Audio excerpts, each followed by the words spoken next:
Well, hey, everybody out there. Welcome back to the channel. It's Chris here from JMNC Games, and today it's time to cast the lines and hoist the sails as we check out this card game called 7 Seas. It's for 2 to 4 players, ages 7 and up, and the average game time is just about 30 minutes. If you haven't already done so, take a moment to like and subscribe to our channel. We greatly do appreciate that, and it sure does help us grow. And if you feel so inclined, the videos helped you in any way, you can head on over to the app Buy Me a Coffee, and you can support us directly. Now let's dive in and take a look at what's inside the box. There are 4 treasure chest cards, 1 for each player. The starting player card. 4 ships for scoring, 1 for each player. 4 booty cards, and the rule book, which also doubles as a scorecard. To set up, place the scoring card near the center with each player's ship at the start. Each player should also select their corresponding treasure chest card. The player who is most recently on the sea collects the first player card, and that player shuffles the booty cards, places 4 cards face up in the center of the playing area. Keep in mind, those first 4 cards can never include more than 2 cards with a value of 10. If this happens, the cards are collected, reshuffled with the other booty cards, and 4 new cards are turned over. Once that is complete, it's now time to deal out the other booty cards to the players. In a 4-player game, everyone gets 8 cards. There will be 4 left over.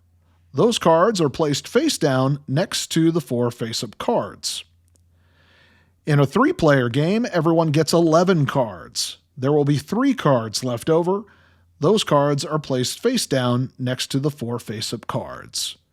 In a 2-player game, everyone gets 8 booty cards. 4 more cards are dealt face down and placed next to the 4 face-up cards. The remaining cards are then put aside. The game is played over several rounds, and play starts with the starting player and goes clockwise around the table. On a player's turn, you take 1 card from your hand and play it down with the other face-up cards. Now, there are different types of cards, which we'll go over in a few minutes when it comes to scoring and other special features, but first, let's just look at what happens when you play a card. Each card has a number in the corner of the card, and this is where you need to pay attention when playing a card. If the card you have played has the same number as a card from the face-up cards, then you collect both cards and place them face down underneath your treasure chest. If there are 2 of the face-up cards with the same number, then you pick 1 of the 2 cards along with the card that you played and place them underneath your treasure chest. Now, if none of the cards match exactly, but there is a combination of cards that add up to the amount on the card that you played, you take all of the cards that can be added together along with the card that you played and place it underneath your treasure chest. If there is more than one way to add the cards to the same value, then you can choose which combination you wish to take. If none of the cards match or add up to the card that you played, then your card remains face up along with the other face-up cards. In all of these examples, once completed, your turn is over, and the next player takes their turn.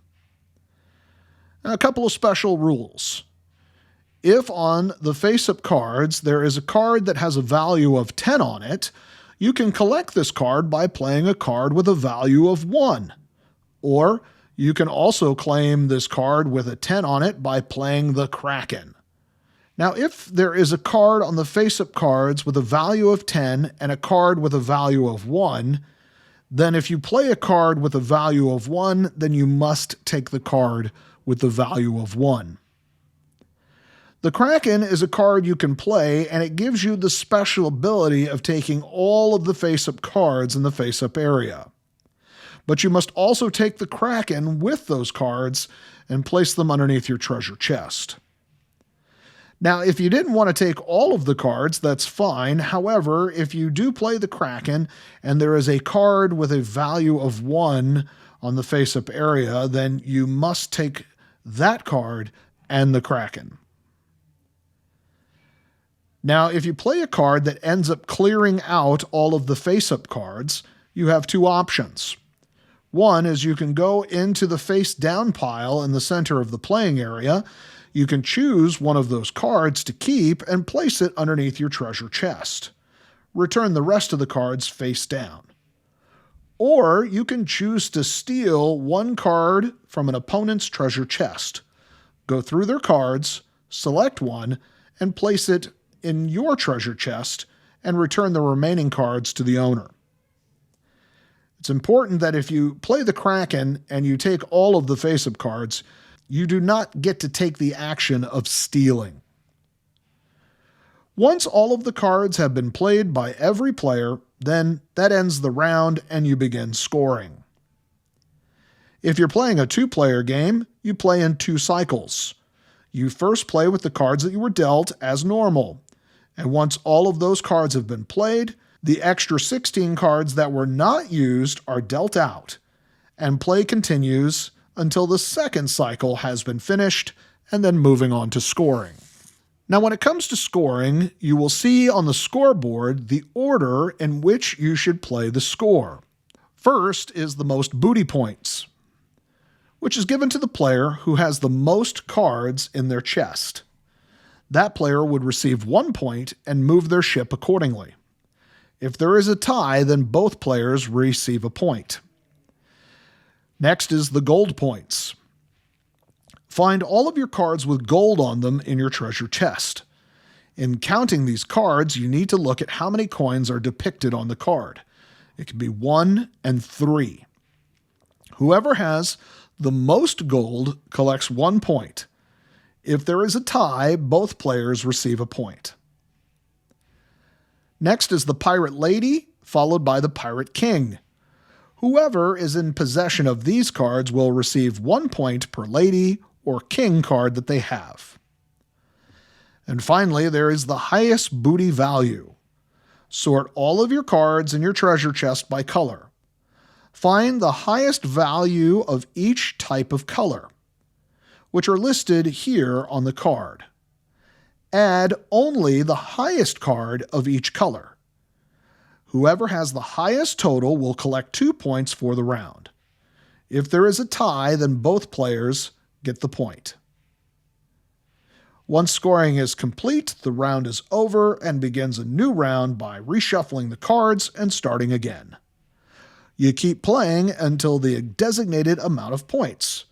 A short game is 7 points, medium game 11 points, and a long game is 14 points. And that is how you play 7 Seas. Thanks for joining us today. We sure hope you enjoyed our short explanation on 7 Seas. And if you've got any questions, please feel free to drop them down in the comments below, and I'll be sure to answer those as quickly as I can. And while you're there, go ahead and like and subscribe to the channel. We greatly do appreciate that, and it sure does help us grow. Well, now we know the basic, matey. Let's play.